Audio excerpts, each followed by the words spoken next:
Oh, kenapa bisa bercampur? Harus dipisahkan. Tak boleh bercampur. Akan datang, maka harus jelas ada tembok di antara kita. Yang bercampur. Bercampur itu ikhtilat, tak boleh, Ustaz. Tak boleh campur.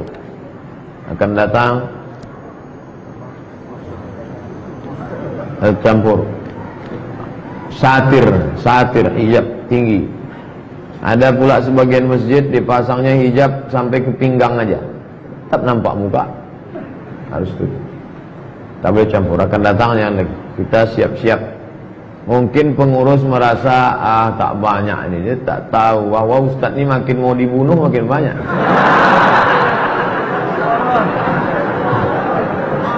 Orang penasaran, pucat tak Ustaz itu? Bisa tak dia ceramah? Menghadapi preman nasi bungkus atau pelawatan.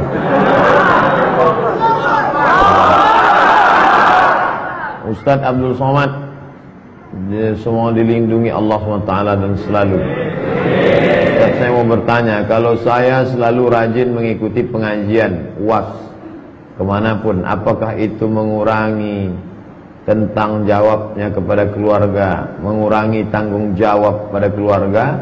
Tiap hari dengar ceramah.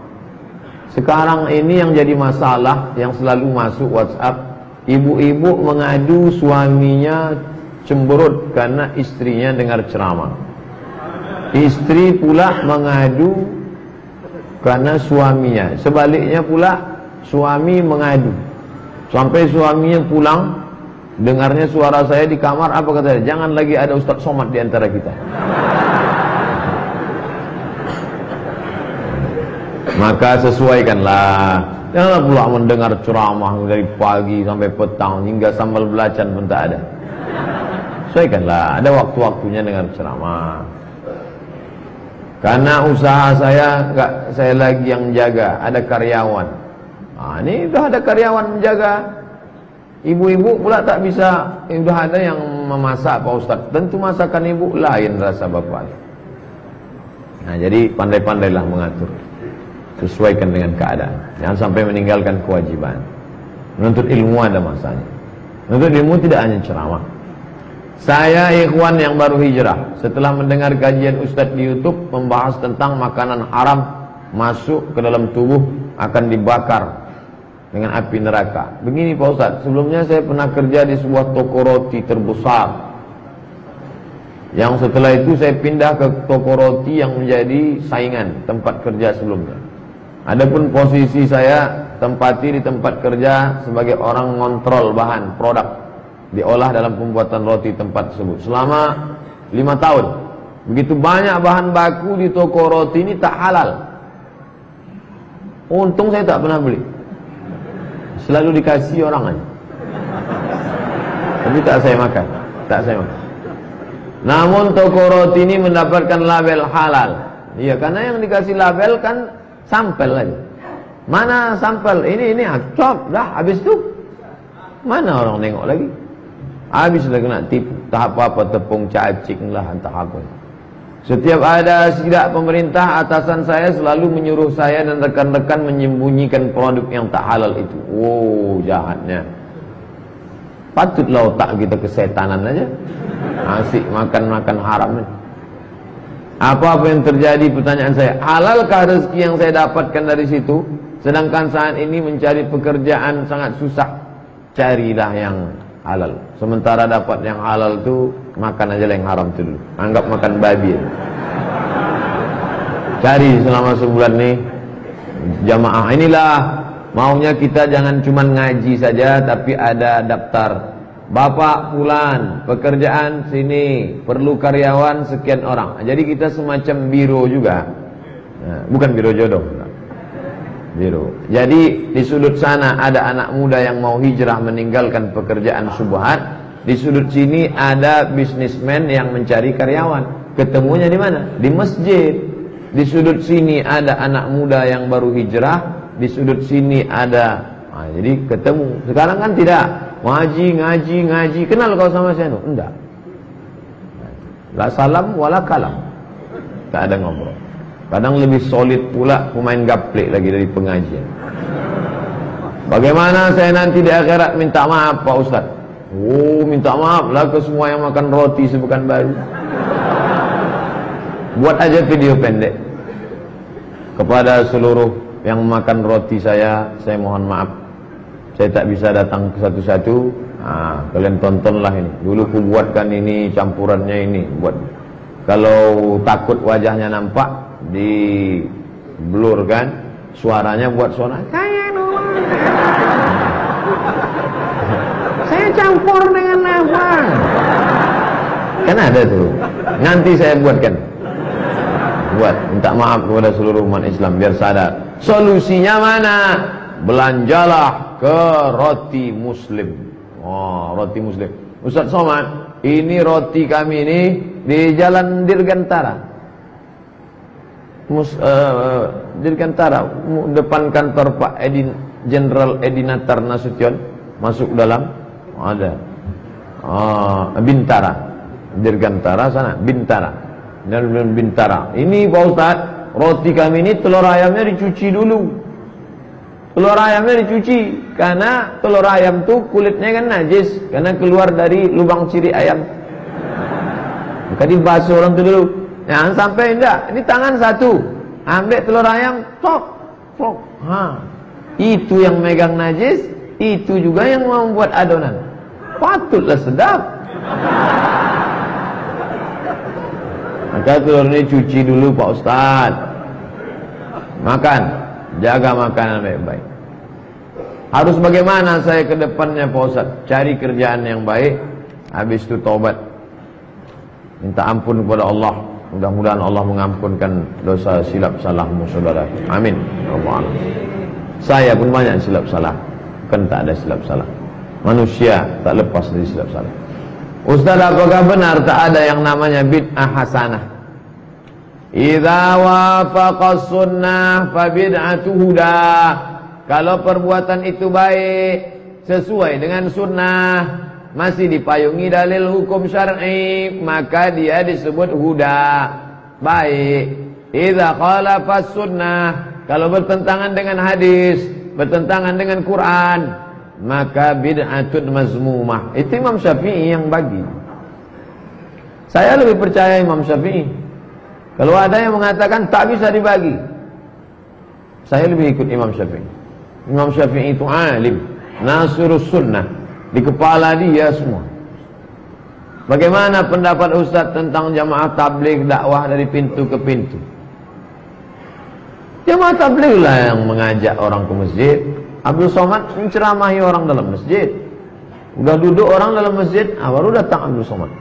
Yang mengajak ke pintu-pintu. Assalamualaikum Pak Haji, ayo kita ke masjid. Ustaz kau ajak aku. Kata Pak Haji, aku udah bolak-balik ke Masjidil Haram. Sombongnya minta. Kau pernah Masjidil Haram? Belum Pak Haji. Pergi. Udah bolak-balik tapak kaki ke Masjidil Haram. Sombong. Tapi dia besok datang juga lagi. Senyum lagi. Pak Haji katanya, colekkannya minyak wangi. Pak Haji belikannya siwak. Minyak wangi itu lebih mahal lagi. Di Madinah ni beli. Baik Pak Haji, besok datang juga lama-lama muak Pak Haji. Yalah, ayo kita pergi gitu. Teman saya ada yang yakin bahwa dia playboy syariah. Bagaimana cara saya memberitahukannya untuk tidak menjadi playboy? Inilah gara-gara bank syariah, bank konvensional, semua mau disyariahkan orang. Playboy pun syariah. Mungkin yang dia maksudkan itu laki-laki yang menjaga kehormatannya, ikut remaja masjid, soleh, ganteng, tapi dia tak melanggar hukum syar'i. Kalau itu baik. Tapi kalau dibawanya anak gadis orang pakai jilbab, itu tidak membuat yang syar'i menjadi syar'i hanya karena dengan jilbab. Justru merusak. Anak-anak gadis yang jalan pacaran pakai jilbab itu merusak jilbab. Nanti orang akan berkata lebih baik tak berjilbab tidak pacaran daripada berjilbab pacaran, kan rusak. Orang tua jangan biarkan.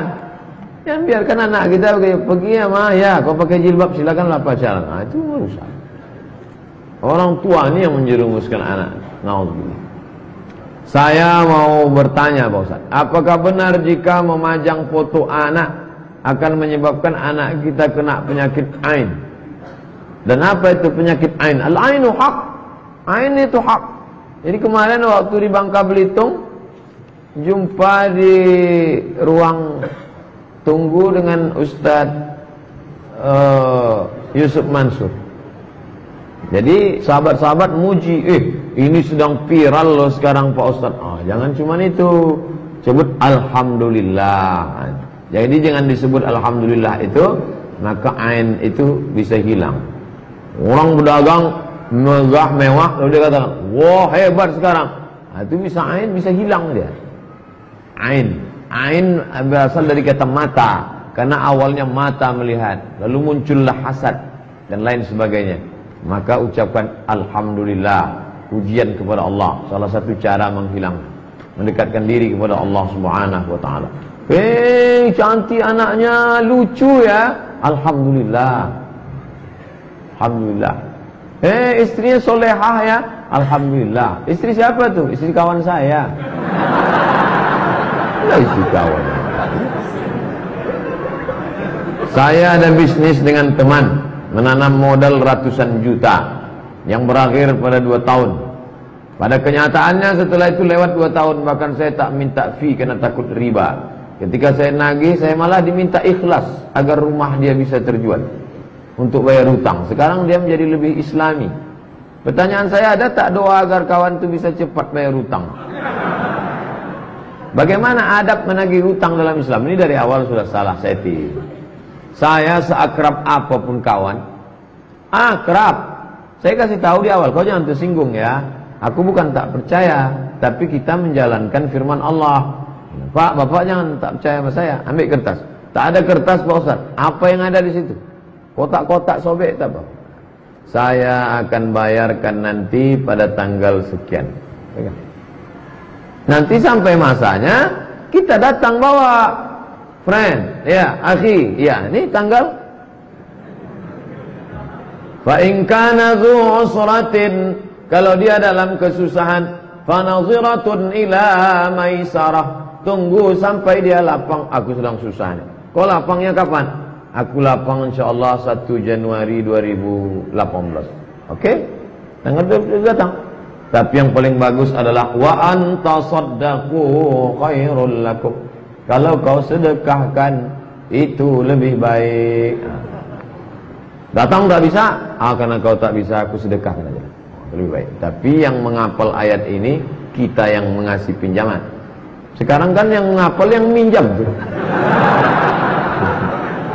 Pas kita datang menagih, kapan kau bayar? Dibaca, wa anta saddaqu khairul lakum. Kalau kau sedekahkan lebih baik. Andai ustad lah, ini andai ustad. Ini realnya aja lah. Kita kan enak bilang sabar ya, sabar. Andai ustad lah ngalami 200 juta dipinjam. Dulu kita memang salah, mungkin karena belum ngaji, percaya aja. Pinjam 200 juta. Sekarang dia tak bayar. Apa yang ustad lakukan? Saya polda kan. Saya lapor ke polda. Lapor ke polisi, minta ini tangkap nih orang. Kalau ada aset dia jual. Dia mesti. Kita yang tegas dalam masalah hutang itu bukan kita dendam. Kita mau menyelamatkan dia, jangan sampai dia dan anak cucunya makan haram. Kita biarkan dia makan 200 juta. Sekarang dia lebih islami. Dia merasa lebih islami. Anaknya makan haram, bininya makan haram. Mati kita. Dia mesti balikkan itu di akhirat. Dia cari kita di akhirat. Makanya kalau ada orang tegas dalam masalah hartanya, dia ingin menyelamatkan saudara. Begitu juga masalah warisan. Mati mak kita, mati ayah, meninggal ayah kita. Lalu abang ni menahan surat tanah, tak dia bagi. Kita diam aja. Itu bukan berarti kita sayang sama saudara. Kita sudah membiarkan dia, anak bininya makan haram. Maka kita tegakkan hukum. Bagi bang. Kalau abang tak bagi, ku polisi kan abang. Aku sayang sama abang. Aku tak mau abang makan haram. Mendengar polisi kumat, mati dia. Alhamdulillah. Bisa cepat dibagi. Ustaz, kasih info ke kami jadwal ceramah Ustaz di Kota Pekanbaru di mana saja. Di sini aja. Di sini aja. Makanya jamaah sekarang, Ustaz datanglah ke masjid kami. Sudah 7 kali pertemuan di Masjid Raya Senepelan. Dah datang belum? Datanglah, jauh Pak Ustaz. La ilaha illallah. Apa pula jauh? Jauh. Payah kamar mandinya Pak Ustaz. InsyaAllah nanti kamar mandi megah dibangunkan. InsyaAllah. Tak tahu saya entah kapan. InsyaAllah. InsyaAllah asal sudah ada yang motong ini viral, bertegaan di sana. Salat berjamaah kan harus rapat dan lurus. Kalau enggak sempurna bagaimana? Misalnya ada orang tak merapatkan safnya, kuranglah. Sawus sufuf, sempurnakan saf. Fa inna tasfiyatus sufuf min tamam. Tamam, sempurna.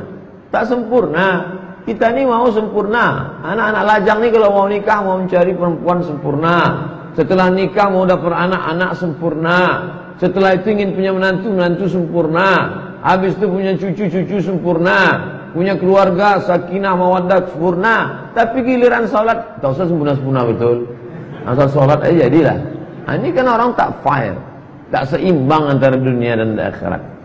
Bagaimana cara saya menasihati orang tua saya? Mereka rajin salat, tapi mereka suka nonton acara TV yang banyak keburukannya. Dan bagaimana cara saya nyuruh mak saya untuk memakai hijab? Karena di kampung saya tak ada orang dalam ilmu agamanya. Begitu banyaknya ceramah saya tentang hijab. Ini menunjukkan antum tak punya paket. Download lah. Download, kasih dia. Belikan dia HP. Antum, mak, tengok ni mak. Neraka jahanam katanya mak kan. Jangan mulut antum. Kalau mulut antum dia tersinggung sakit hati. Biar saya jadi bemper, tak apa-apa. Apa-apa, saya biasa jadi bemper. Saya seorang bujang, anak muda maksudnya. Mau menikah dengan seorang janda beranak satu. Karena dia wanita yang baik dan berhati soleha. Bagaimana Pak Ustaz? Mantap. Datanglah seorang sahabat, nikah dia. Nabi bertanya, kau nikah sama gadis apa janda? Kata dia, aku nikah sama janda. Kata Nabi, halla bikran tula'ibuka wa tula'ibuha. Kenapa kau tak nikah sama gadis? Kalau sama gadis kan kau bisa bercanda-canda, bergurau-gurau. Kenapa kau nikah sama janda? Ya Rasulullah, adikku banyak. Kalau aku nikah sama gadis, nanti berkelahi istriku sama adik-adikku. Maka aku nikah sama janda. Maka janda ini bisa melindungi karena dia lebih tahan sama adik-adikku. Tak apa-apa untuk yang pertama.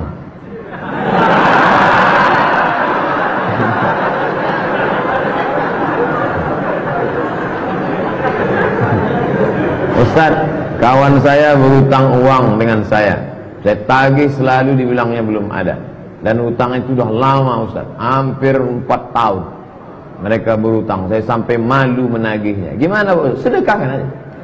Wa anta saddaqu khair. Ku sedekahkan sama kau, ambilkan, ambil. Macam mengemis pula aku kau buat. Ambil. Sedekah. Dua aja kemungkinan. Kalau mau tegas, datangi dia, kau jual aset. Jual aset, bayarkan. Kalau tidak, aku polisikan gitu. Kita ini kan negara hukum. Jual aset, dia punya aset. Mobilnya ada, tanahnya ada. Asal kita tagih mengaku susah. Aku kena penyakit jantungnya. Tengok. Asal kita datang, kumatlah penyakit dia. Asal kita datang, kumat sakit dia. Maka aku datang mau menyelamatkan engkau. Memang sekarang banyak orang tobat jadi orang baik. Aku tobat buat baik ini Pak Ustaz. Mengasihi orang pinjaman sekarang macam melepaskan anjing terjepit. Setelah lepas dia, kita digigitnya. Tapi jangan pernah mau. Saya ketemu dengan orang di Bogor. Unik ini orang. Dia bangun 18 pondok pesantren. 18 pesantren dibangun, yang 14 dilarikan orang. 18, yang 14 hilang. Diambil orang lokal, tanah. Jadi saya bingung. Jadi Bapak, gak pernah Bapak tuntut? Enggak. Kenapa? Makin dilarikan orang, makin lancar rezeki saya. Unik ini orang. Jadi bukan saya mengatakan ikhlaskan saja. Tapi yang akan datang ditata dengan baik, buat surat perjanjian. Yang kasus begini dua pilihan, tuntut dia jual aset, bayar. Kalau tidak, sedekahkan. Allah balas insya Allah. Tapi kalau tak ada datang balasan dan waktu cepatnya, pula saya digugat. Ustaz kemarin datang, udah lama tak ada Pak Ustaz. Mungkin sedang di jalan. Bagaimana fatwa orang-orang Salafi Wahabi yang mengatakan orang Palestina lebih baik pergi meninggalkan Al-Quds daripada berjihad mempertahankan Al-Quds? Oh, Masya Allah. Saya nanya sendiri dengan kawan saya Palestina, kenapa kalian tak pindah aja? Kata dia, sampai tetes darah penghabisan. Ish kariman au mut syahidan. Mati hidup mulia atau mati syahid. Maka kata Syekh Ali Jum'ah, ketika saya sedang di Mesir kemarin, di Masjid Sita Oktober, Syekh, apa yang bisa kami lakukan? Jenguk saudara-saudaramu di Palestina, supaya Israel itu tahu bahwa umat Islam ini peduli. Maka makin ramai datang, mereka tahu, oh ternyata orang Islam. Nah, itu kata Syekh Ali Jum'ah. Bukan kita suruh dia pindah, udah pindah aja kalian. Pulau kami banyak di Riau, kami khususkan satu dah. Mari sini. Oh, jangan begitu. Kenapa Saudi mendukung kudeta Presiden Mursi dan membiayai untuk penghancuran Ikhwanul Muslimin? Kalau besar Ikhwan ini kan merebut kekuasaan. Kalau besar Ikhwan itu, maka tumbanglah itu Saudi. Makanya buku-bukunya dilarang beredar. Karena kalau dia besar, dulu pada zaman Raja Faisal, yang sekarang ini Raja Salman, menggantikan abangnya Raja Abdullah, menggantikan abangnya Raja Fahad, menggantikan abangnya Raja Khalid, menggantikan abangnya Raja Faisal, menggantikan abangnya Raja Su'ud, menggantikan ayahnya Raja King Abdul Aziz. Raja Faisal itu pro ke Ikhwan. Makanya orang-orang yang ditangkapi oleh Gamal Abdul Nasir lari ke Saudi. Itu maka banyak orang Ikhwan di Saudi. Tapi kemudian lama-lama mereka khawatir jadi ancaman. Karena Ikhwan ini kalau besar dia merebut kekuasaan. Maka mereka takut, ini kalau besar habis kami nanti, akan dibantai. Dibantai. Insya Allah nih banyak juga caci maki nanti, tengok aja dah. Ustaz, saya seorang koki hotel. Apabila waktu sholat Jumat saya tak sholat karena teman yang lain sholat. Jadi saya disuruh bagian nunggu karena tak boleh kosong, bagian dari aturan. Carilah pekerjaan yang tidak menghalangi ibadah. Memangnya pekerjaan kita ini bisa menolong kita di hadapan Allah. Berapa lama? Makan. Hidup ini makan pakai. Hidup ini makan pakai. Rumah pakai. Motor pakai. Mobil pakai. Makan pakai. Bukan banyak hidup nih. Sekuat-kuatnya orang makan paling banyak 3 kali saja. Asal lebih daripada itu ususnya berlubang. Sebanyak-banyaknya pakai paling banyak 3 lapis. 1 lapis di dalam, 1 lapis di luar, jaket 1. Kalau sampai 4 lapis itu demam. Jadi janganlah dipeturut karena makan pakai. Carilah kerja lain yang bisa. Tak ada lain Pak Ustaz, inilah satu-satunya. Oke, darurat. Tapi janganlah tiap Jumat ganti-gantian. Jumat ini engkau jaga, aku yang sholat ya. Jumat depan nanti kau sholat, aku yang jaga. Kalau sampai ditinggalkan 3 kali menyepelekan Jumat, man tarakal jum'ata thalatha marratin tahawunan. Siapa yang meninggalkan salat Jumat 3 kali berturut-turut karena menyepelekan, fada'allahu ala qalbi, tertutup pintu hati, terkunci. Khatamallahu ala qulubihim. Salah satu menyebabkan hati terkunci, menyepelekan salat Jumat. Apa beda zakat, sedekah, infak? Zakat wajib, sedekah tak wajib. Infak harta. Kalau sedekah tidak harta. Sedekah lebih umum. Zakat khusus. Infak lebih khusus. Wa anfiqu min thayyibati ma kasabtum. Infakkanlah hasil usahamu, harta, duit infak, semen infak, kipas infak. mikrofon, infak. Kamera, infak. Tapi ada orang tak sanggup berinfak. Dia mau masuk surga juga. Allah Maha Adil. Kau tak sanggup infak? Enggak. Aku kasih kau peluang. Sedekah. Likulli sulama. Tiap-tiap tulang sendi ini sedekah. Pikulkan semen. Ikut mengaduk semen. Ikut ikut bawa. Nah, ini. Yang tak bisa berinfak, bersedekah. Kamu bisa apa? Kata panitia penyambutan Ustadz Bakhtiar Nasir beserta tim. Kamu bisa apa? Saya bisa nih, mobil mewah saya nih untuk antar jemput dari airport ke hotel nih. Nah, kamu bisa apa? Aku tak bisa karena mobilku pun tak ada, tapi aku nyupir bisa. Nah, itu sedekah namanya. Tenaganya. Yang ini dengan hartanya, ini dengan sedekahnya. Kau bisa apa? Aku sedekah tak bisa, nyetir pun tak bisa, tapi ngusuk bisa, mijat. Nah, pijat. Ikut sulama, setiap tulang sendi sedekah. Nah, ini apa yang bisa kita buat? La taqiranna minal ma'rufi syai'a. Jangan sepelekan perbuatan baik walaupun nampaknya kecil. Memberikan santunan pada anak yatim apakah termasuk zakat, Pak Ustaz? Sedekah. Santunan pada anak yatim itu bisa infak, bisa sedekah. Orang yang menolong anak yatim, mencucikan baju anak yatim, nah itu terhitung dalam sedekah. Mengasih makanannya, infak. Bisa tak zakat kami kasih sama anak yatim? Bisa kalau dia kategori fakir atau miskin. Fakir tak ada income sama sekali. Ayahnya meninggal, tak meninggalkan kebun usaha, memang tak ada sama sekali. Maka dia dan emaknya itu bisa masuk dalam fakir. Innama shadaqatu lil fuqara wal masakin. Kau ada income? Saya ada income, Pak. Apa kerja? Jual koran, loper. Kemudian saya semir-semir. Kemudian ikut pula cuci mobil, door semir. Berapa dapat? 300.000. Berarti dia masuk miskin. Bisa dapat zakat.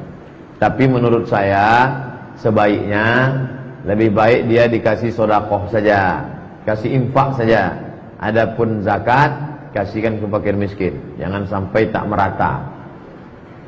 Bagaimana cara ngapal Quran? Kadang saya ingin hafal juga terjemahnya sekalian. Janganlah semua mau dikunyah. Bertahaplah. Bertahap dulu. Baru lahir minum susu dulu. Sesudah itu makan bubur. Setelah itu makan pisang. Habis itu barulah rendang jengkol.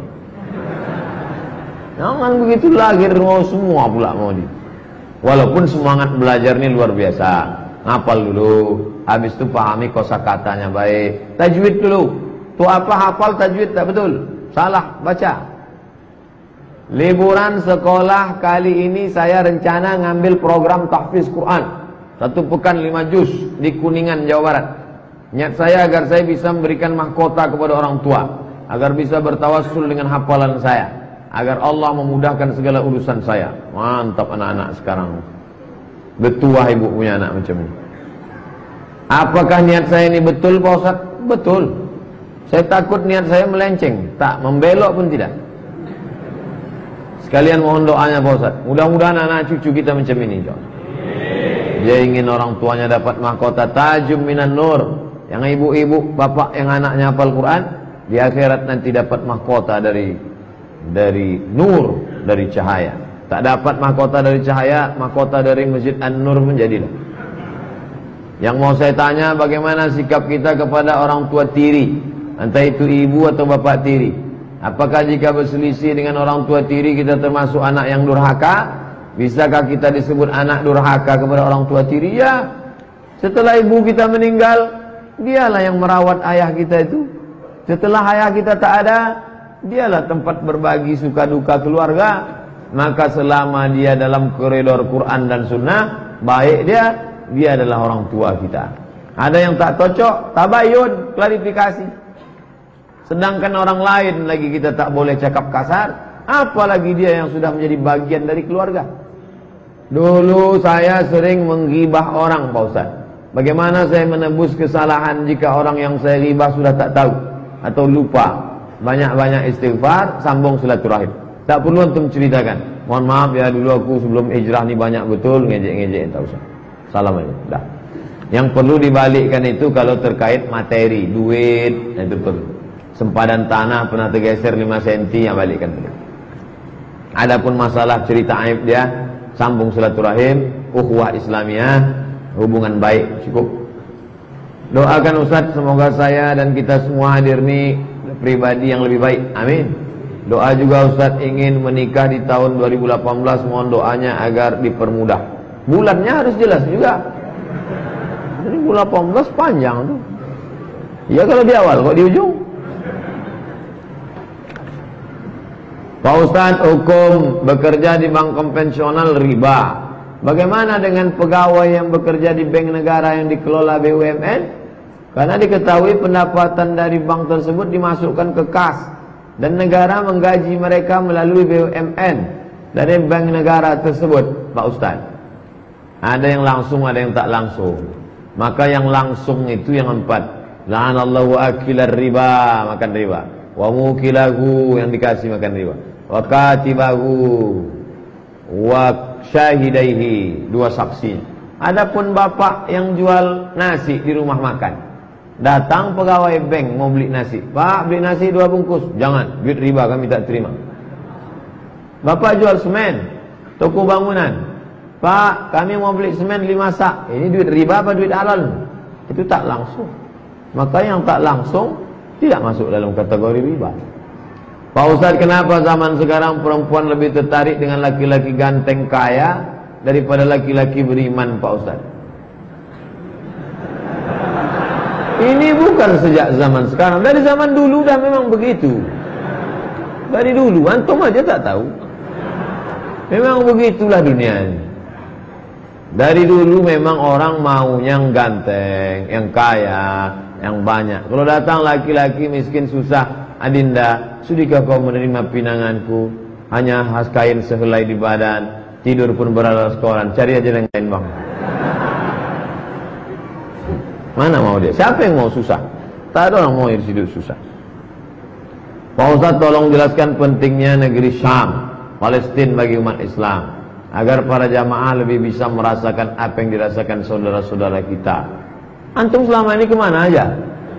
Bolak-balik kita cerita Palestina dengan Syam Organizer. Dari mulai ujung Tembilahan sampai ke Bagan Syapi-Api kami bawa Syam Organizer dengan Pak Makmur. Sampai mobil terbalik untuk Syam Organizer, cerita masalah Palestina. Allahu Akbar, Palestina, tolong selamatkan. Sebar kota, begitu tengok 2000 perak. Juang untuk Palestina. Pokoknya apa yang bisa kita buat untuk Palestina. Tak pernah saya berhenti dalam doa. Allahumma ansur ikhwanana al-mujahidina fi Palestina. Nanti di akhir zaman kata Nabi, kalau kalian mau melihat orang-orang yang teguh, yang tidak pernah takut pada mati, adalah orang-orang yang berjuang di Palestina. Oleh sebab itu, tuba lisyam, tuba lisyam, berbahagialah bagi Syam, bagi Syam. Syam itu Palestina, Suriah, Lebanon, Yordania yang sedang berkecamuk sekarang. InsyaAllah Islam akan bangkit, insyaAllah. Dari Bunyaminnya tak yakin. Pak Ustaz, tolong ceritakan sedikit apa yang terjadi ketika Ustaz berada di Bali. Soalnya saya lihat di Instagram Ustaz ada di demo. Saya tidak mau disuruh berikrar oleh orang-orang yang tidak punya kapasitas, legalitas. Apa kapasitas dia untuk memaksa saya? Memangnya saya ini pemberontak? Memangnya saya ini perampok? Saya ini kan ustadz yang diundang. Bahwa ada video-video, itu kan yang dipotong-potong. Saya bicara hablum minan nas.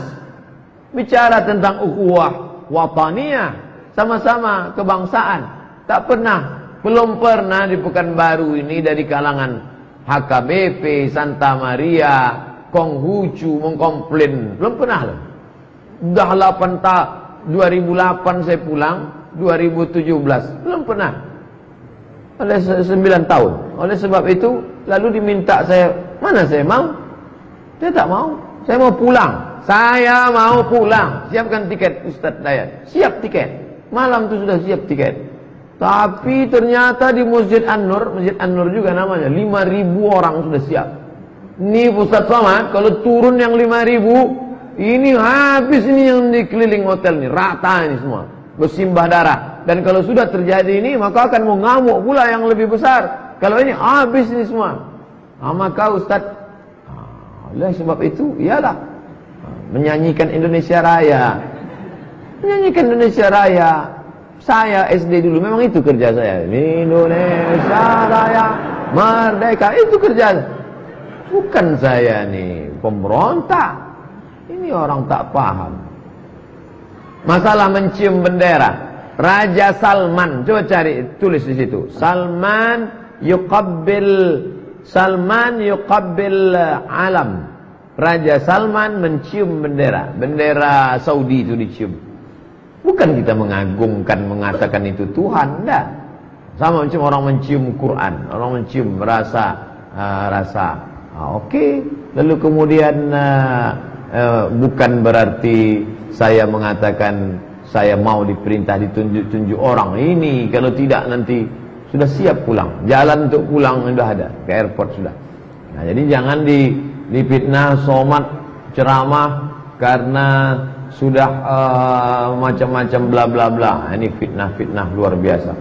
Maka sebetulnya hikmah yang dapat saya ambil adalah Allah mau menunjukkan, begitulah ulah-ulah orang yang mengatakan cinta NKRI, menjaga kebinekaan, tapi yang ditampakkan adalah membuka senjata tajam, kata-kata kasar.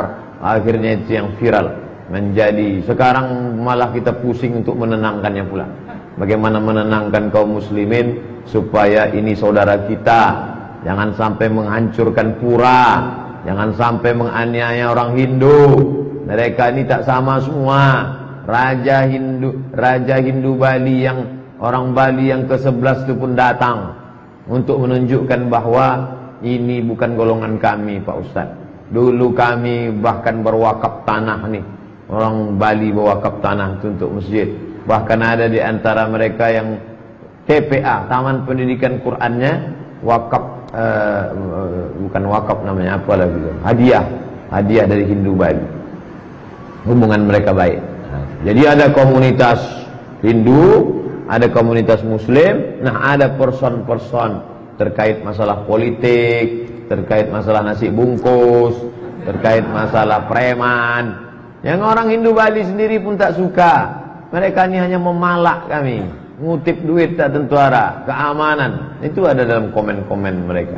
Nah, jadi sebetulnya ini cara Allah SWT untuk menunjukkan. Akhirnya tersebarlah video kebrutalan, kejahatan mereka. Mudah-mudahan Allah menjaga negeri ini dari provokator-provokator perusak kebinekaan kita, insyaallah. Bagaimana cara menyadarkan teman yang suka mengadu dengan teman yang lain dalam satu perkumpulan atau organisasi? Mana ada yang suka ngadu? Ini orangnya, panggil sini. Mana yang suka kau adukan itu? Ini duduk.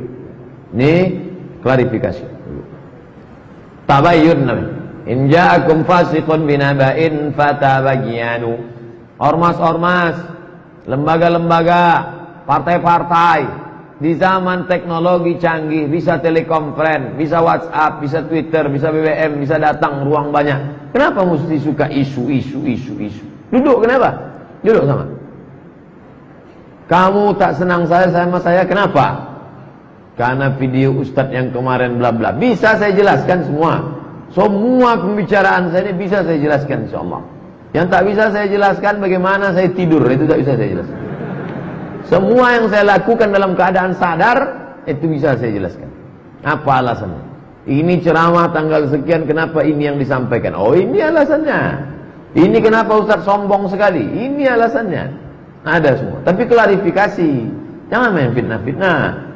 Jangan gagal paham. Ini manusia ini sekarang terbagi dua. Yang pertama, gagal paham. Yang kedua, cari makannya dari gagal paham. Memang sengaja dia gagal paham, karena makannya dari situ. Ini bahaya.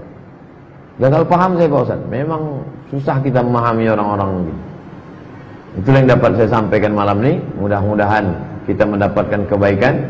Ala hadhihi niyyah al-Fatihah. A'udzubillahi minasyaitonir rajim. Bismillahirrahmanirrahim.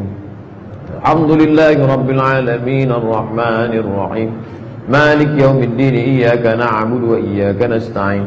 Ihdinas siratal mustaqim siratal ladzina an'amta 'alaihim ghairil maghdubi 'alaihim waladdallin. Amin. Allahumma ij'al hadzal balada baladan aminan mutmainnah. Jadikan negeri ini negeri yang aman dan tentram ya Allah. Ya'tiha rizquha min kulli makan. Melimpah ruah rezeki dari berbagai macam penjuru ya Allah. Allahumma rzuqna imaman adila. Berikan kepada kami pemimpin yang adil ya Allah. La tusallit alaina man la yakhafuka wa la yarhamuna. Jangan kau berikan kuasa pada orang yang tak sayang pada kami dan tak takut kepadamu ya Allah. Allahumma ja'alil Qur'ana rabi'a qulubina. Jadikan Quran sebagai penenang hati kami. Wa dhihaba huznina wa humumina wa humumina. Jadikan Quran sebagai pengusir gundah gulana dan kesedihan kami ya Allah. Allahumma ja'al abna'ana min huffazil Qur'an wa hamalatih. Jadikan anak-anak kami sebagai penghafal Quran dan pembawa panji-panji Al-Quran ya Allah. Rabbana ighfir lana dzunubana, ampunkan dosa kami, wa li abaina, ayah kami, wa ummahatina, ibunda kami, wa azwajina, pasangan hidup kami, wa dzurriyyatina, anak keturunan kami, wa liman hadarana, semua yang hadir di majelis ini pulang dalam keadaan bersih dari silap salah dosa. Ya muqallibal qulub, wahai engkau yang membolak-balikkan hati, iftah quluba ashabina, bukakan pintu hati kawan-kawan kami yang belum juga mau membayarkan hutang supaya dia mau membayarkannya segera ya Allah. Allahumma iftah abwabar rizqi wa abwabal barakah wa abwaban ni'mah wa abwabar rahmah. Bukakan pintu rezekinya, buka pintu keberkahan, pintu nikmat, pintu kebaikan ya Allah. Allahumma in kana rizquna fis sama'i fanzilhu. Kalau rezeki kami itu di langit, bukakan, turunkan ya Allah. Wa in kana fil ardi fa akhrijhu. Kalau rezeki itu di dalam tanah, keluarkan ya Allah. Wa in kana ba'idan faqarribhu. Kalau rezeki itu jauh, maka dekatkan ya Allah. Allahumma barik lana fi arzaqina. Berikan berkah pada rezeki kami ya Allah. Allahumma rzuqna ziyarata baitikal atiq. Berikan kami rezeki yang halal supaya kami bisa ke Baitullah. Allahumma rzuqna ziyarata qabri nabiyyika Muhammadin sallallahu alaihi wasallam. Berikan kami rezeki supaya kami bisa berkunjung ke makam Nabi Muhammad sallallahu alaihi wasallam. Allahumma dafa'anna al-ghala wal waba' wal fahsya wal riba. Jauhkan kami dari malapetaka, bencana, riba, zina, narkoba, perbuatan keji dan mungkar. Allahumma alif baina qulubina, satukan hati kami. Kama alafta baina qulubi anbiya'ik, sebagaimana satunya hati para nabi dan rasul ya Allah. Allahumma faqihna fid din wa 'allimna at-ta'wil. Fahamkan kami agama, ajarkan kami ta'wil, pemahaman agama yang benar. Warzuqna fahmal mursalin. Berikan kami pemahaman seperti para nabi yang sudah kau berikan pemahaman yang benar ya Allah. Rabbana atina fid dunya hasanah wa fil akhirati hasanah wa qina adzabannar. Wa sallallahu ala sayyidina wa maulana Muhammad wa ala alihi wa sahbihi wasallam. Walhamdulillahi rabbil alamin. Taqabbalallahu minkum minna wa minkum taqabbal ya karim. Terima kasih.